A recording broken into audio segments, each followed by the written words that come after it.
Olá! Hoje, nosso convite é para um mergulho profundo em uma das passagens mais ricas das Escrituras, Efésios, capítulo 1, dos versículos 7 ao 10. Nós vamos juntos explorar o que significa a redenção, o propósito por trás da vontade de Deus e como tudo isso se encaixa nas incalculáveis riquezas da sua graça. E já começamos com uma pergunta que, na verdade, resume todo o nosso espanto. Como a gente consegue sequer colocar em palavras uma graça tão imensa, tão superabundante? É essa questão que vai nortear toda a nossa conversa. Bem, para tentarmos compreender a graça, a gente precisa primeiro entender o nosso ponto de partida. O texto bíblico descreve uma condição humana inicial que torna a intervenção divina algo absolutamente transformador. E a transformação é impressionante. De um lado, um estado de separação, descrito como mortos em delitos e pecados. Do outro, uma mudança de status que é radical. Através da graça, não se trata apenas de perdão, é uma elevação. Uma nova identidade como filhos, como herdeiros de Deus e co-herdeiros com Cristo. É de fato uma redefinição completa de quem somos. Vamos olhar agora mais de perto para o versículo 7. Ele nos apresenta o primeiro conceito fundamental, a redenção. O que significa exatamente ser redimido segundo as riquezas da graça de Deus? A palavra redenção aqui significa, em sua essência, um resgate. É a ideia de ser comprado de volta, de ser liberto de uma condição de cativeiro. E a passagem faz questão de frisar que essa liberdade teve um custo altíssimo, simbolizado pela expressão pelo seu sangue. E essa redenção não para por aí, ela se completa com a remissão. Ou seja, o resgate não é apenas uma libertação do cativeiro, é também o cancelamento total da dívida, é o perdão completo das ofensas que nos mantinham presos. Avançando para o versículo 8, a gente começa a entender não só o que foi dado, mas como foi dado. Essa graça não é concedida de qualquer maneira, ela é derramada com profunda sabedoria e prudência. E a primeira coisa que salta aos olhos é a dimensão disso.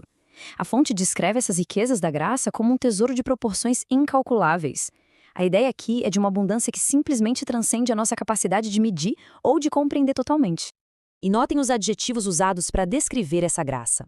Ela não é algo passageiro ou frágil. Pelo contrário, ela é eterna, indestrutível, irrevogável, imutável.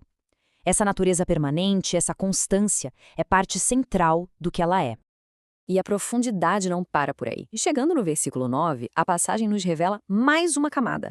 A graça não é só um ato de perdão, mas também o desvendar de um mistério, um propósito divino que estava oculto e que agora nos é dado a conhecer.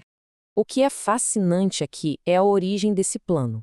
Veja, não é um improviso, é um propósito concebido na eternidade, antes mesmo da criação do mundo.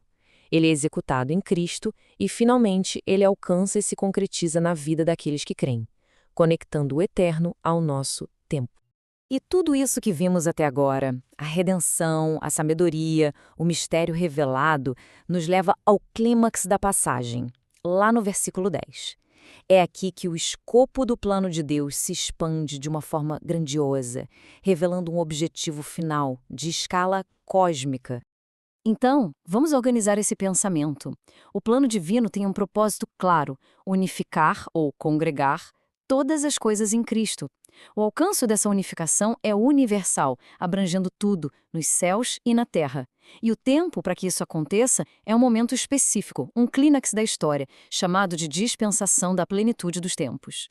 Certo.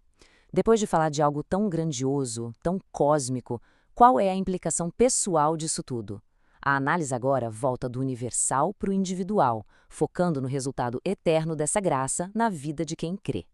E a conclusão é simplesmente extraordinária. Essas riquezas incalculáveis, essa graça superabundante, não são um empréstimo, não são um presente temporário. A fonte afirma que elas se tornam uma herança legítima e permanente, nossas por direito de filiação. E assim, nossa análise se encerra, mas a reflexão, na verdade, só começa. Se a graça é, como vimos, eterna, indestrutível, imutável e superabundante, fica a questão: como devemos viver diante de uma dádiva que, por sua própria natureza, jamais se esgotará ou nos será tirada.